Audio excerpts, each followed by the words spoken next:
бұл өнер арнасы арнаға жазылыңыз, пікір қалдырыңыз және белсенді болыңыз. Бұл әлемде ең байлардың бірі болған адамның баласы 25 жастағы Уилл Смиттің ұлы Джейден Смит.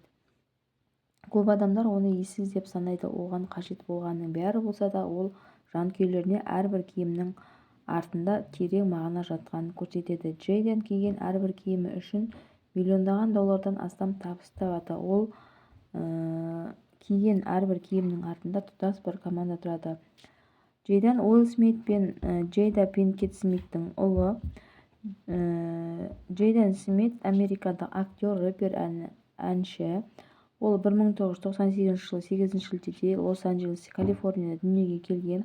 Джейден актерлік мансабын ерте жастан бастады. Оның алғаш танымал болған рөлі 2006 жылы түскен әлемнің бары фильмдерінде бірге ойнаған. Бұл фильмде ол әкесімен баланың өміріндегі қиындықтар мен күрестер туралы баяндайтын рөлді сомдады. Ол 2010 жылы жарыққа шыққан «Каратэ баласы» фильмінде басты рөлді сомдады және оған ерекше танымалдық әкелді. Сонымен қатар Джейден күннен кейін 2010 шыққан фильмде әкесімен бірге ойнаған болатын. Актерлік мансабымен қатар Джейден музыкамен де белсенді айналысады. Ол рэп және поп жанрында да әндер жазады және орындайды.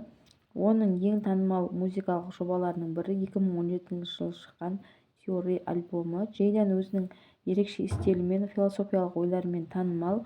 Бұл оның музыкасы мен шығармашылығын көрініс бастайды. Ол сән индустриясында да белсенді. Егер сіз осындай тың ақпараттармен хабардар болғыңыз келсе, арнаға жазылыңыз және тіркеліңіз.